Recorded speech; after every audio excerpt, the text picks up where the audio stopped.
Palavra da Verdade, com Hernandes Dias Lopes. Meus amados, nós vamos abrir a palavra de Deus na carta de Paulo aos Efésios, capítulo 3, verso 14. Hoje vou quebrar um pouco o meu protocolo e não fazer uma mensagem, um sermão expositivo, mas fazer um sermão que nós chamamos no seminário de sermão tópico. Um sermão sobre um tema, porque hoje eu gostaria de tratar com vocês sobre um assunto da mais alta importância, um tema urgente, necessário, oportuno para a igreja, nessa conjuntura que estamos vivendo. Nós vamos tratar hoje sobre a oração, a força mais poderosa da terra. E esse texto, escrito pelo apóstolo Paulo, inspirado pelo Espírito Santo, Paulo diz assim no verso 14: por esta causa, eu me ponho de joelhos diante do Pai.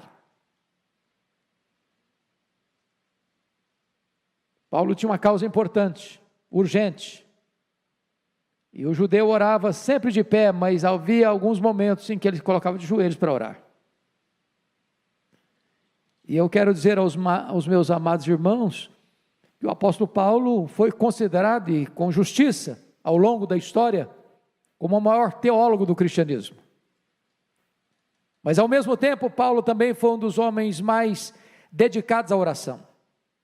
Quanto mais você conhece a Deus, mais você quer falar com Ele, mais você é ousado na oração, mais você quer buscar a face do Eterno. Isso porque não tem cristianismo sem oração, não tem crente cheio do Espírito Santo sem oração, não tem poder de Deus para a igreja sem oração, não tem avivamento sem oração, não tem abundantes conversões sem oração, não há milagres na terra sem oração. Então, eu gostaria de conclamar você para nós entendermos o poder da oração. E eu queria, a título ainda de introdução desta palavra, fazer uma espécie de apanhado nas Escrituras, para ver se as pessoas que viveram antes de nós, no período bíblico, foram pessoas comprometidas com oração. E até que ponto a oração, muito mais do que um exercício devocional, muito mais do que você se sentir bem na presença de Deus, se a oração de fato mudava as coisas, mudava as circunstâncias. Quem muda a circunstância é Deus, mas Deus muda as circunstâncias através da oração. Quando o povo de Deus ora, Deus age. Quando o povo de Deus se põe de joelhos, o braço estendido de Deus começa a agir soberanamente na história. Se o povo de Deus não ora, as ações e as intervenções de Deus podem ser recolhidas. Então vamos ver isso. Você pega, por exemplo, o pai dos crentes, Abraão. Ele intercede por Ló, e Ló é poupado em Sodoma. Diz a Bíblia que Deus lembrou-se de Abraão e salvou Ló. Eu olho Jacó no val de Jaboque orando em lágrimas: eu não te deixarei ir se tu não me abençoares. E a Bíblia diz que ali a sua alma foi salva. Eu encontro um Moisés orando em Cades Barneia, diante de uma situação crítica, porque Deus havia tomado a decisão de destruir aquele povo, e começaram uma nova nação através de Moisés, e Moisés se coloca na brecha em favor do povo, e diz: Deus, perdoa este povo, ou risco o meu nome que escreveste. E Deus poupou a nação de Israel, em resposta à oração de Moisés. Eu vejo Ana, orando com lágrimas, com amargura de espírito, pedindo um filho, e Deus ouve a sua oração, e ela vai ser mãe do maior profeta, sacerdote, juiz daquela geração, porque a Bíblia diz que Deus é quem faz com que a mulher estéril seja alegre mãe de filhos. Deus cura. Eu vejo o seu filho Samuel, filho de Ana, orando pela nação, e afirmando o seguinte: longe de mim pecar contra Deus, deixando de orar por vós. Eu encontro Ezequias orando a Deus diante de uma sentença de morte, enviada pelo próprio Deus: põe em ordem a tua casa, porque morrerás e não viverás. E diz a Escritura que ele se volta para a parede, e ele ora intensamente, e ele chora copiosamente, e Deus responde rapidamente, revertendo o quadro, revertendo o diagnóstico, revertendo a sentença de morte. Eu vejo Daniel orando, e Deus trancando a boca dos leões. Eu vejo Daniel orando, e diz a Bíblia que uma batalha espiritual se desenrola nas regiões celestes. Eu vejo Daniel orando para Deus trazer quebrantamento ao povo, porque o cativeiro duraria 70 anos, mas diz a Bíblia que naquele momento o povo dele se voltaria para ele, e o povo estava com o coração endurecido. Eu vejo Neemias orando. Ele é um governador, e ele é um estrategista, ele é um administrador de escola. Eu vejo Neemias orando, e a cidade de Jerusalém, que estava há 142 anos debaixo de escombro, e ele pela oração se põe nas mãos de Deus, e se coloca à disposição de Deus, e a cidade é restaurada, e os muros são erguidos em 52 dias. Eu vejo Jesus orando, no Rio Jordão, os céus se abrem, o Espírito Santo desce, e o Pai fala: este é o meu filho, o meu amado, o meu escolhido, nele eu tenho todo o meu prazer. Eu vejo, irmãos amados, o apóstolo Paulo orando, logo depois da sua conversão. Esse homem ora na praia, esse homem ora na sinagoga, esse homem ora no templo, esse homem ora na prisão. Esse homem é um homem que ora sem cessar, e agora ele está diante de Deus, dizendo: por esta causa eu me ponho de joelhos. Eu vejo os discípulos orando, unânimes, em oração, perseverando, em obediência à orientação de Jesus: permanecei na cidade, até que do alto sejais revestidos de poder. E durante 10 dias, 120 pessoas oram com a sua alma, com sua coração, com o seu propósito, e os céus se fendem, e o Espírito Santo desce, e eles são revestidos com poder. Eu vejo os crentes da igreja primitiva orando, diante das ameaças, dos perigos, e diz a Bíblia que a casa treme, o Espírito Santo desce, e eles são cheios do Espírito Santo, e começam a pregar a palavra com toda a autoridade, ou com todo o poder. Eu olho para a história da igreja, e eu vejo os pais da igreja orando, eu vejo os mártires orando, eu vejo os reformadores orando, eu vejo os puritanos orando, eu vejo os avivalistas orando, eu vejo a igreja de joelhos, e quando a igreja ora, ela marcha resolutamente. Então, dito isto, eu gostaria de olhar com vocês alguns pontos para destaque. A primeira coisa, irmãos, é que a igreja cristã recebe poder do Espírito Santo quando ela ora. A igreja está precisando do Espírito Santo, irmãos. Primeiro, porque tem muita gente, mundo afora, desistindo do Evangelho, se apostatando da fé, igrejas fechando, denominações morrendo, denominações históricas perdendo milhares e milhares de membros todos os anos, seminários que outrora formaram pastores, missionários, hoje ensinam ceticismo, apostasia. É hora da igreja orar, para Deus reverter esse quadro, para Deus trazer um avivamento na Europa, na América, no Brasil, no mundo. Quando aqueles discípulos se reuniram no cenáculo, e todos perseveraram unânimes em oração, durante 10 dias, o Espírito Santo desceu sobre eles. Eu vejo os apóstolos diante de uma demanda enorme de assistência social, quando as viúvas dos helenistas estavam sendo esquecidos, eles tomaram a decisão: vamos nos consagrar à oração e ao ministério da palavra, e vamos nomear homens cheios do Espírito Santo e cheios de fé, para tomarem conta da diaconia das mesas. Vamos nos concentrar na vida de oração. Eu vejo, queridos irmãos, que a igreja precisa orar. Mais do que nunca precisa orar numa crise como esta. Mas em segundo lugar, eu quero destacar que a oração é a base do avivamento da igreja. Como nós precisamos desse avivamento, irmãos. Nós não gostaríamos apenas de ler sobre o avivamento,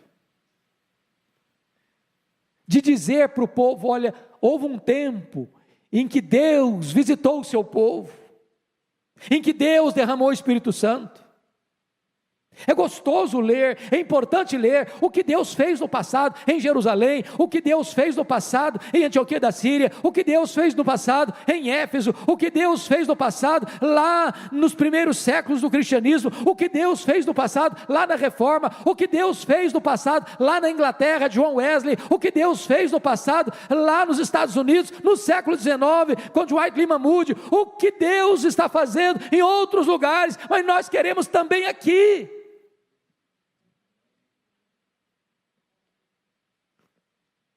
Eu disse para o pastor Arival hoje no escritório, uma coisa que me marcou muito, quando nós fomos a Quacisabanto, ver aquele avivamento que ocorreu em 1966, e quando nós fomos, era 1991, portanto, algumas décadas depois, e o pastor Elor disse o seguinte para nós: sempre que nós começamos a escrever sobre avivamento, é porque ou ele já foi embora, ou ele ainda não chegou. Porque quando ele chega, você não tem tempo para escrever nada, você só tem tempo para viver aquela experiência gloriosa. Como nós precisamos, irmãos, de um sopro de Deus, de um alento de Deus, de uma visitação poderosa de Deus, de uma manifestação do poder de Deus, tirando as cinzas, soprando as brasas, inflamando o nosso coração. Quantas pessoas apáticas, quantas pessoas acuadas, com medo, desesperadas, quantas pessoas que encontram até na pandemia uma boa desculpa para não estar na casa de Deus, quantas pessoas acovardadas. E hoje eu disse para o pastor Arival, quando entrei, me emocionei muito de ver essa querida irmã aqui no banco da frente, num balão de oxigênio, na casa de Deus. Ela tinha todos os motivos para dizer: eu não vou, eu não posso ir, e ela está aqui. Quanta gente com saúde, que arranja uma boa desculpa para não vir. E eu espero em Deus que não haja no coração das pessoas um amor fenecendo, uma chama apagando, um fervor desaparecendo. Precisamos de avivamento, precisamos de um sopro do Espírito. Se o meu povo, que se chama pelo meu nome, se humilhar e orar e me buscar, e se converter de seus maus caminhos, então eu ouvirei dos céus, eu perdoarei os seus pecados, eu sararei a sua terra. É promessa de Deus, é promessa de Deus, que Ele vai derramar o Espírito Santo sobre o sedento. É preciso ter sede de Deus, para que o Espírito Santo desça. Quem não tem sede de Deus, não tem avivamento, irmãos. Às vezes estamos dando sede de tanta coisa, de dinheiro, de sucesso, de saúde, de fama, de progresso, de prestígio. É preciso que a igreja tenha sede de Deus.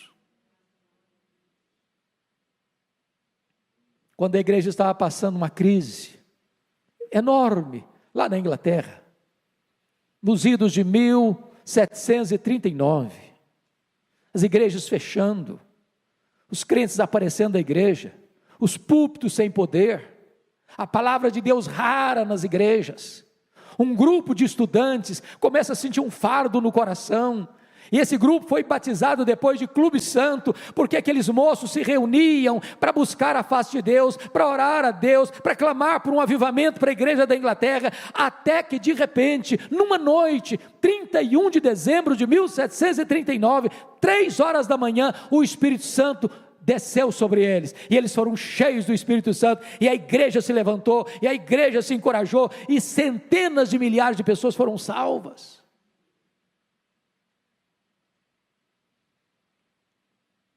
No século XIX, novamente, quando a Inglaterra estava varrida pelo liberalismo teológico, Deus levantou um homem chamado Charles Haddon Spurgeon, E aquele homem pregava para 12 mil pessoas todo domingo, todo domingo, todo domingo. E alguém perguntou: mas qual é o segredo de tanta gente vir, e de tantas mudanças, de tantas conversões, de tanta manifestação do poder de Deus? Ele disse: é a reunião de oração da igreja na segunda-feira. Essa reunião de oração é a usina de poder da igreja.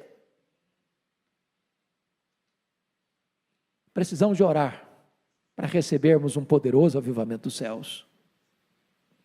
Mas em terceiro lugar, irmãos, prestem bem atenção nisso, a oração é a base para a restauração de uma nação. Preste atenção nisso, quem muda a nação não são os políticos. A igreja precisa entender que está na mão da igreja esta usina de poder, esta arma mais poderosa do mundo. É Deus quem põe no trono e tira do trono. É Deus quem levanta uma nação e faz baixar uma nação, cair uma nação. Olha para a história e você verá isso. Quando Ezequias orou, diz a Bíblia que Deus livrou Jerusalém e o seu reino, o reino de Judá, de um ataque terrível, de um poderosíssimo império, que já havia derrubado o reino do norte, Samaria. Deus poupou a nação, em resposta à oração do líder daquela nação. O doutor Edwin Orr, que talvez foi a maior autoridade sobre o avivamento no século XX, que esteve aqui no Brasil, no centenário da Igreja Presbiteriana do Brasil, narra sobre o colapso econômico que atingiu os Estados Unidos nos idos de 1850. Ele diz que naquela época os bancos faliram e fracassaram. Os empresários estavam em crise. As estradas de ferro faliram. As fábricas fecharam. Milhões de trabalhadores desempregados. É um cenário muito parecido, às vezes, com o que nós estamos começando a assistir no Brasil e no mundo. A economia colapsando. A saúde entrando numa situação, como já foi descrita aqui pelo pastor Arival, de adversidade, porque quando você acha que a coisa está melhorando, de repente surge uma novidade, que contraria a expectativa, ou mesmo o saber da ciência, e muda tudo. Pois bem, diante daquela crise, no dia 1º de julho de 1857, um homem chamado Jeremias Lampier, um homem de negócios, comerciante, assumiu o posto de missionário urbano em Nova York. A sua denominação estava perdendo milhares de membros todos os anos. E Jeremias Lampier imprimiu um folheto e distribuiu em Nova York. No dia 23 de setembro de 1857, ele começa uma reunião de oração no hotel. O objetivo era juntar comerciantes, mecânicos, viajantes, para buscarem a Deus. No primeiro encontro, na primeira reunião de oração, 6 pessoas. Na segunda semana, 40 pessoas. Em 6 meses, tinham 10 mil homens de negócios orando em Nova York por um avivamento nos Estados Unidos da América. Esse avivamento chegou, irmãos, e varreu toda a nação. Boanerges Ribeiro escreveu um livro sobre Moody, que estava vivenciando essa experiência, e disse que a seara estava em fogo. Quando se percorria a nação, parecia que o país inteiro era uma reunião de oração. As igrejas se fortaleceram. Como fruto desse avivamento, um jovem que estudava em Princeton, ao escutar um sermão do seu professor Charles Hodge, pregando sobre obra missionária, ele sentiu o chamado de Deus e veio para o Brasil, Ashbel Green Simonton, com 26 anos, para plantar a igreja presbiteriana do Brasil. A nossa denominação é fruto desse avivamento. Eu espero, amados irmãos, que Deus nos mova a orar pelo Brasil. Estamos vivendo uma crise política em todos os poderes constituídos, precisando de uma visitação do céu, de homens que governam, de homens que legislam, de homens que julgam, que têm o temor de Deus, que reconheçam que Deus é soberano, e que feliz é a nação cujo Deus é o Senhor. Precisamos de uma igreja quebrantada, de uma igreja sedenta de Deus, de uma igreja que entra na brecha da oração, de uma igreja que paga o preço da oração, da renúncia, para que Deus visite a nossa terra e poupe a nossa nação. Mas talvez alguém diga assim: bom, mas a oração não muda a circunstância. Pois eu quero lhe dizer que quem muda a circunstância é Deus. Não é a oração que é poderosa. A oração aciona o braço do Todo-Poderoso. É quando a igreja fraca ora ao Deus onipotente, Deus age e muda as circunstâncias. Se não vejamos. Está escrito na Bíblia que quando, numa batalha, Moisés estendia as mãos, intercedendo pelos soldados que estavam no campo, enquanto ele orava, com as mãos estendidas, os seus soldados prevaleciam.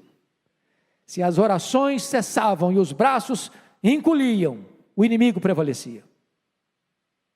Quando a igreja ora, Deus age. Quando a igreja ora, Deus faz o inimigo recuar. Quando a igreja ora, os milagres de Deus acontecem. Segundo exemplo que eu lhes dou, o próprio rei Ezequias. Porque duas coisas estavam acontecendo. Ezequias começa a reinar com 25 anos, ele reina 29 anos. Quando ele estava com 39 anos de idade, ele enfrenta dois problemas impossíveis de serem resolvidos pelo engenho humano.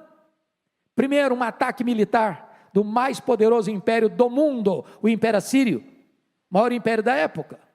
Já tinha derrubado Samaria.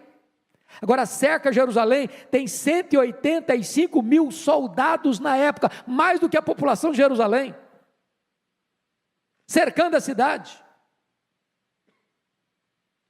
E o rei manda um recado, e o comandante manda um recado para o rei Ezequias: pode se render, porque Deus nenhum pode livrar você da minha mão. Diz a Bíblia que Ezequias orou, e Deus mandou um anjo, e matou naquela noite 185 mil soldados assírios, e libertou Jerusalém, em resposta à oração. Mas uma segunda situação que mudou, é que diz a Bíblia que este rei, com 39 anos de idade, embora rico, poderoso, ele enfrenta uma enfermidade, uma úlcera. Nenhum médico podia tratá-lo, nenhuma medicina podia curá-lo. E a ordem de Deus para ele, por meio do profeta Isaías, foi: põe em ordem a tua casa, porque morrerás e não viverás. Pois diz a Bíblia que ele se voltou para a parede, orou e chorou.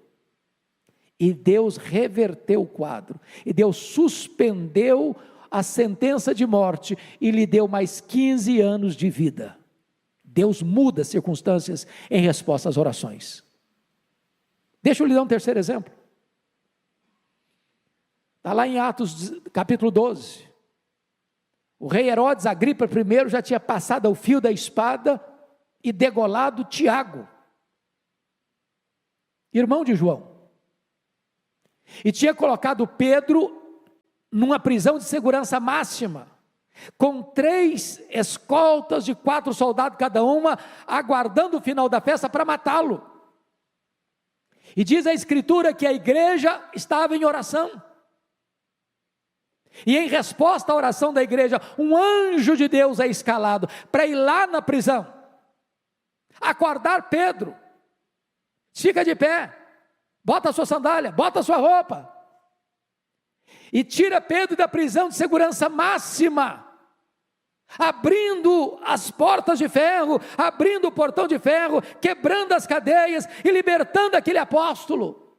porque aquilo que o homem não pode fazer, Deus faz em resposta à oração. Talvez você diga, bom, mas isso aconteceu no período bíblico. Mas deixa eu só lhe dar um exemplo nosso aqui. Se você um dia tiver a paciência de ler o prefácio de Dona Eusa Lidório, ao livro que tive a bênção de escrever, Mães Intercessoras, você vai ver lá o relato de Dona Eusa Lidório, mãe de Ronaldo Almeida Lidório. Quando ele estava pregando no Peru, entre o Sendero Luminoso, quando aqueles terroristas entraram dentro da igreja onde Ronaldo estava pregando, e botaram a mão nele, e o encapuzaram, e o jogaram dentro de um carro, e levaram-no para o paredão onde eram fuzilados. E naquela noite, a sua mãe, sem saber do que estava ocorrendo, foi despertada na noite, com um forte peso no coração. Ela disse, meu Deus, eu não sei o que está acontecendo com meu filho, mas eu me coloco na brecha em favor dele. Livra o meu filho, livra o meu filho, livra o meu filho. E quando ele estava para ser fuzilado, passa um carro em alta velocidade, para, e pega o Ronaldo, e o tira das mãos do Sendero Luminoso, e ele é poupado. Porque Deus muda as circunstâncias em resposta às orações. Ainda hoje, Deus é o mesmo, Deus faz o mesmo, onde Ele quer, com quem Ele quer, para a glória do seu nome. Mas eu queria concluir, dizendo a você que, em quinto e último lugar, a oração nos capacita a enfrentar os grandes dramas da nossa vida pessoal. Está escrito no Salmo 50, versículo 15, invoca-me no dia da angústia, eu te livrarei, e tu me glorificarás. Aqui uma ordem, invoca-me no dia da angústia. Aqui uma promessa, eu te livrarei. Aqui um resultado, e tu me glorificarás. Eu não sei qual a angústia que você passa, eu não sei qual a angústia que você enfrenta, eu não sei qual a crise que bate à sua porta, eu não sei qual a causa que você tem, que só um milagre resolve. Quem está te dando essa orientação é o próprio Deus Todo-Poderoso. Invoca-me nesse dia, eu te livrarei e tu me glorificarás. Eu vejo Davi chegando em Ziclag, com seus companheiros, e quando ele chega e vê a cidade queimada, vê a cidade ferida, vê os filhos, as filhas, as mulheres levados cativos pelos amalequitas, os terroristas do deserto,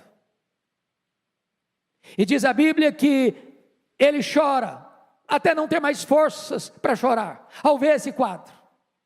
Seus homens estão revoltados com ele, por causa dos seus filhos e filhas, e querem apedrejá-lo. E naquela circunstância, Davi se reanimou no Senhor seu Deus, e pôs-se a buscar a Deus em oração. E ele faz uma oração e pergunta, perseguirei eu o bando? Alcançá-lo-ei?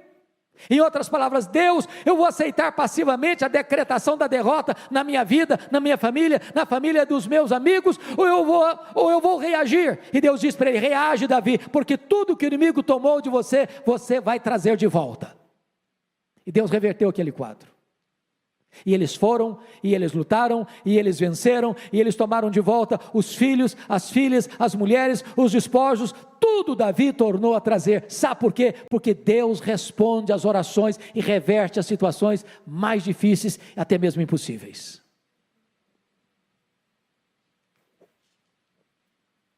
Quero concluir, para mim, com um exemplo máximo do que Deus pode fazer por meio da oração. A experiência do próprio Jesus, o Filho de Deus. Quando ele entrou no Getsêmani, naquela noite fatídica, onde ele foi preso, cuspido, esbordoado e julgado pelo Sinédrio e acusado de blasfêmia e conspiração, diz a Escritura que ao ficar apenas com os 3 discípulos mais próximos, Pedro, Tiago e João, ele abre o coração para eles e diz: a minha alma está profundamente triste até a morte, ficai comigo, vigiai comigo. E diz a Escritura que Jesus entra então na mais titânica batalha da humanidade, prostrado sobre os seus joelhos, com o rosto no chão, oferecendo forte clamor e lágrimas. Ele orou, ele chorou, ele suou sangue. Mas quando ele se levantou dali, não tinha mais angústia. Não tinha mais angústia. Agora os inimigos chegaram, armados até os dentes, e ele que se apresenta e pergunta: quem vós buscais? A Jesus o Nazareno. Pois sou eu. E caíram por terra. A partir daqui ele é espancado, ele é cuspido, ele é esbordoado, está firme como uma rocha. A partir daqui ele carrega o lenho sobre as ruas apinhadas de Jerusalém, as mulheres choram, e ele diz: por que vocês estão chorando? Não chorem por mim, chorem por vocês, chorem pelos seus filhos. A partir daqui ele é pregado naquele lenho maldito, e ele transforma aquele patíbulo de horror num palco para a glória de Deus, e num instrumento para a sua, para a minha, para a nossa salvação.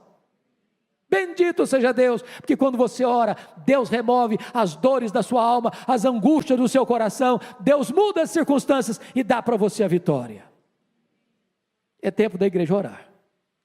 Por esta causa, eu me ponho de joelhos. Que Deus nos ajude. Amém.